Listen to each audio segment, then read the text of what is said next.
नमस्कार दोस्तों, stock market studies में फिर से एक बार आपको दिल से स्वागत करता हूँ। तो आज मैं फिर से कुछ इंपॉर्टेंट कंपनी के अपडेट शेयर करूंगा, जिस कंपनी के ऊपर शानदार कुछ व्यू देखने को मिला और कुछ कंपनीज के ऊपर ऐसे कुछ न्यूज़ आया जिस न्यूज़ के चलते है कंपनी ने एक रॉकेट के जैसा परफॉर्मेंस किया। तो ये सारे पॉइंट्स मैं आपके साथ इस वीडियो के अंदर डिस्कशन करने वाला हूँ, तो इस वीडियो को पूरा लास्ट तक देखना और फर्स्ट टाइम चैनल को विजिट किया है तो जरूर चैनल को सब्सक्राइब करना। तो फर्स्ट जो कंपनी जिसका नाम है इन्फो एज, जिस कंपनी को हम लोग नौकरी डॉट कॉम नाम से जानते हैं। तो बेसिकली नौकरी डॉट कॉम के कुछ पॉइंट्स मुझे सबसे बेस्ट लगा, क्योंकि इस कंपनी के अगर मार्केट शेयर को देखूँ तो मुझे इस कंपनी के दो पॉइंट्स बेस्ट लगा। जैसे ऑनलाइन जो जॉब पोर्टल्स है उनमें से कंपनी 78% मार्केट शेयर खुद के पास है।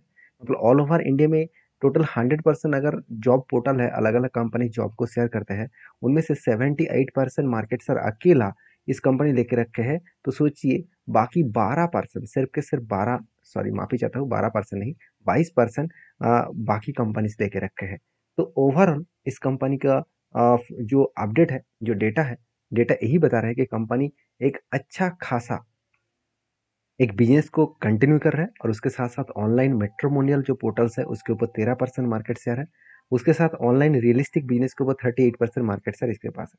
तो ओवरऑल हर दिशा से देखा है तो कंपनी के ऊपर बेस्ट तरीके से मार्केट शेयर और कंपनी का बेस्ट तरीके से ग्रोथ यहाँ पे देखने को मिला है। और इसी कारण के वजह से जब शेयर में एक वीक फॉल हुआ था, तब भी मैंने आपको ये भी बताया था कि कंपनी एक ना एक दिन रिकवरी जरूर करेगा, क्योंकि लोगों के मतलब लोगों ने इस कंपनी के ऊपर बहुत ज़्यादा भरोसा भी किया है। उसके साथ साथ इंस्टीट्यूशन भी ज़्यादा भरोसा किया है।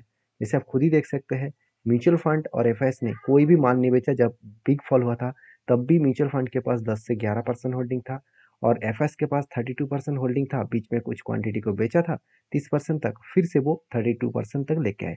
मतलब इंस्टीट्यूशन इस कंपनी के ऊपर कंटिन्यू करना चाहते हैं, क्योंकि इस कंपनी में दम है, इसीलिए इंस्टीट्यूशन इसके ऊपर कोई माल बेचने के लिए तैयार नहीं है।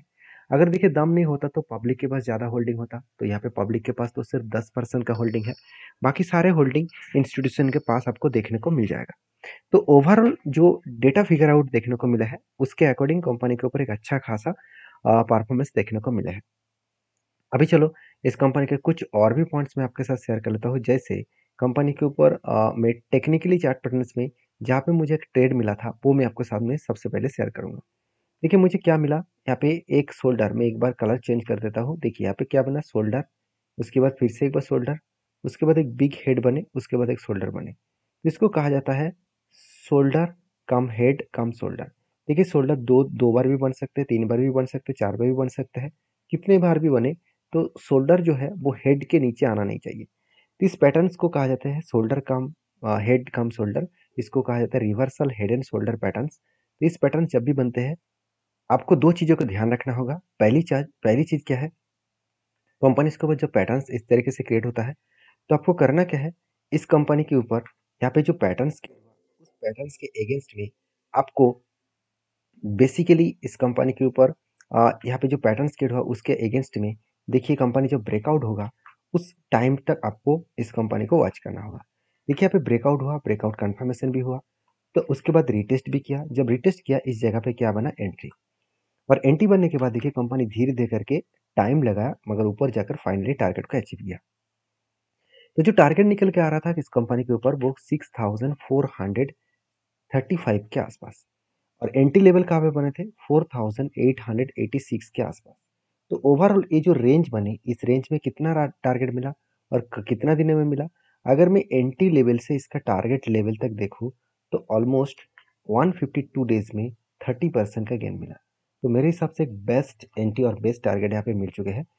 अगर आपको इस तरीके से कोई भी कंपनीज के ऊपर ट्रेड मिला है, और वो भी ध्यान रखिएगा, वो भी लाइफ टाइम हाई के नीचे, अगर कोई भी ट्रेड मिला आपको वो भी लाइफ टाइम के नीचे, अगर लाइफ टाइम हाई के नीचे अगर टारगेट बने तो सोचिएगा वो टारगेट पॉसिबिलिटी ज़्यादा है उस टारगेट को वो अचीव करके ही दम लेंगे। हाँ, इससे पहले आपको ये देखना है कि कंपनी में कितना दम है। क्या फाइनेंशियली कंपनी का दम है? बिल्कुल है, क्योंकि कंपनी जिस तरीके से प्रॉफिट को डाउन किए थे इस बार वो प्रॉफिट को रिकवरी किया और हाईएस्टली प्रॉफिट को भी जनरेट किया, जो लास्ट 4 क्वार्टर्स में देखने को नहीं मिला था। तो जब कंपनी परफॉर्मेंस अच्छा करे तब इस तरीके से डिसीजन को मैं जरूर कंटिन्यू करता हूँ और एक हाईएस्टली इन्वेस्टमेंट करता हूँ। मतलब क्या है, मान के चलिए बाकी कंपनीज के ऊपर ट्रेड बना जहाँ पे मैंने 5% टोटल मेरा फंडिंग का पैसा लगा दिया, और इस तरीके से कंपनी के ऊपर जब ट्रेड बने और वो भी लाइफ टाइम हाई के नीचे ट्रेड बने, तो उसके ऊपर मैं 10% तक होल्डिंग को मतलब 10% तक होल्डिंग कर लेता हूँ, 10% तक बाई कर लेता हूँ। तो कहने का मतलब है आपको फंड मैनेजमेंट, रिस्क मैनेजमेंट को देखकर काम करना होगा। तो मेरे तरफ से सारी चीज़ों को आपको सीखने को मौका मिलेगा, तो इसलिए इस चैनल को सब्सक्राइब और लाइक जरूर करिएगा। नेक्स्ट जो कंपनी है उसका नाम है बजाज फाइनेंस लिमिटेड। तो बजाज फाइनेंस लिमिटेड इंडिया की एक पॉपुलर कंपनी है, और इस कंपनी के ऊपर लास्ट 2 से 3 दिन में लगातार एक जर्नी देखने को मिला है, और एक पॉजिटिव जर्नी देखने को मिला। उसके पीछे रीजन मैं आपको बताऊंगा। उससे पहले देखिए, कंपनी के ऊपर लगातार हाई बनते चले जा रहे हैं, और वो भी हाई वॉल्यूम के साथ। तो ऐसे क्या हो गया कि लास्ट कुछ फ्यू डेज में कंपनी भागते चले जा रहे हैं। उसके पीछे रीजन के बारे में चर्चा करूँ तो आप खुद ही देख सकते हैं। बजाज फाइनेंस जो है वो raises 13 billion dollar, sorry 13 billion rupees, और वो भी वाया अलॉटमेंट ऑफ डिवेंचर्स। मतलब कंपनी 13 बिलियन का टोटल यहाँ पे फंड रेज करने जा रहा है, और वो भी डिवेंचर्स के माध्यम से। अभी देखिए डिवेंचर्स होता क्या है, इसके ऊपर मैंने पहले भी एक वीडियो बनाकर आपको डिस्कशन किया हूँ, तो इसलिए मैं इसके ऊपर चर्चा नहीं करूंगा। सिर्फ आप ये सीधा सीधा एक मोटा मोटी समझ सकते हैं कि कंपनी बाहर से फंडिंग उठा रहा है, और वो भी 13 बिलियन डॉलर का। तो इस फंडिंग से कंपनी करने के वाले है। देखिए कंपनी का पहली बात क्या है, कंपनी का बिजनेस एनबीएफसी है। तो खुद की जो बिजनेस है वो एक फाइनेंस कंपनी है, तो उसके पास अगर ज़्यादा पैसा आए तो उस पैसे से दूसरों को लोन देंगे, उस लोन के अकॉर्डिंग इंटरेस्ट कमाएगा। तो इसी से कंपनी चलते हैं। तो मुझे लगता है बजाज फाइनेंस इंडिया की एक टॉप कंपनी है, और इसके ग्रोथ इसी तरीके से होते हैं। तो आपको इस कंपनी के ऊपर फोकस रखना होगा। अभी इस कंपनी के ऊपर और एक चीज़ को नोटिस करना, जब टेक्निकली चार्ट पैटर्न्स बना तब क्या बना, पहले एक क्या बना, बिग हेड बने। उसके बाद सॉरी, बिग एक कप बने। उसके बाद यहाँ पे क्या बना, एक बार, दो बार, तीन बार, चार बार, चार चार बार यहाँ पे हैंडल बने। फिर से एक बार हैंडल बनने की तैयारी कर रहे हैं। तो मुझे क्वेश्चन पूछा जाता है कि कमेंट्स में कि सर जब कोई इस तरीके से कप बनते हैं, उसके बाद अगर हेड हैंडल छोटा बड़ा बने, क्या उस पैटर्न्स को आप यूज़ करते हैं? हाँ बिल्कुल करता हूँ। मुझे ये देखना है कि कप का जो लो है, मैं उस लो के मार्किंग करता हूँ। उस लो को किसी भी हैंडल टच किया कि नहीं किया। अगर टच कर देते तो मैं इस स्ट्रैटेजीज को इग्नोर कर देता। तो टच नहीं किया इसका मतलब स्ट्रैटेजी कंटिन्यू है। तो जब इस लेवल को ब्रेकआउट करेगा तब मैं कुछ डिसीजन जरूर लेने वाला हूँ। तो फिलहाल के लिए तो मेरे यहाँ पे इस कंपनी का कोई भी एज ए ट्रेडिंग पर्पस में कुछ भी नहीं है।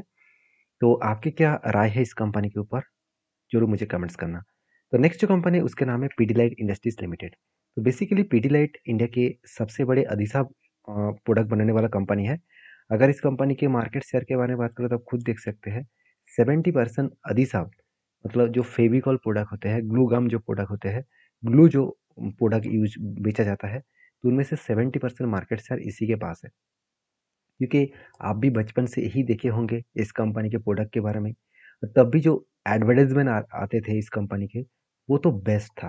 One of my best advertisement है वो भी फेविकॉल का। शायद आपको पता है तो मुझे जरूर कमेंट्स करके बताना। तो फेविकॉल जैसे कंपनी के ऊपर एक लॉन्ग जर्नी के हिसाब से आप इस कंपनी के ऊपर स्टडी कर सकते हैं। और साथ ही साथ जब जब इस कंपनी के ऊपर कोई ट्रेड मिले तो उसको मैं कभी छोड़ता नहीं हूँ। क्यों? क्योंकि कंपनी में दम है, कंपनी में पोटेंशियल है। जैसे कंपनी के ऊपर देखिए यहाँ पे एक पैटर्न क्रिएट हुआ था। पहले शोल्डर, बिग हेड बने, उसके बाद शोल्डर बने।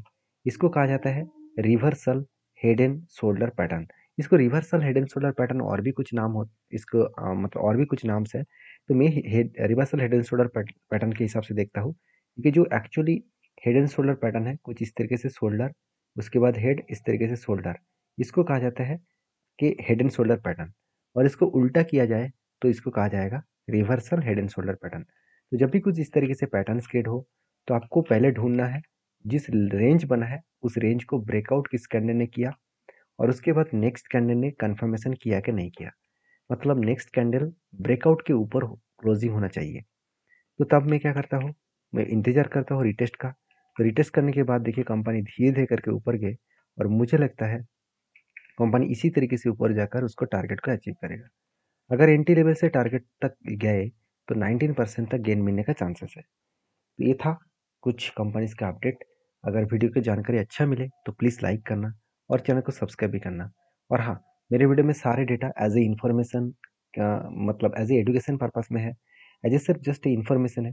आपको इस इन्फॉर्मेशन को डायरेक्टली रिकमेंडेशन के हिसाब से मत समझना, आपको इसको वेरीफाई करना, उसके बाद काम करना होगा। तो नेक्स्ट जो कंपनी है उसके नाम है बोन दादा इंजीनियरिंग लिमिटेड। छोटा सा कंपनी है, मगर कंपनी ने एक अलग लेवल का परफॉर्मेंस दिखाया। शायद मैनेजमेंट ने इसीलिए इस कंपनी के ऊपर स्प्लिट का अनाउंसमेंट कर दिया। 2 तारीख को, सितंबर की 2 तारीख को आपको कंपनी एक के बदले 5 शेयर देने जा रहे हैं। तो जो लोग स्प्लिट पाना चाहते हैं एक बार डीपली रिसर्च करें, उसके बाद काम करें। और वीडियो अच्छा लगे तो प्लीज़ लाइक और चैनल को सब्सक्राइब जरूर करिए। मिलते हैं नेक्स्ट वीडियो में, तब तक के लिए धन्यवाद।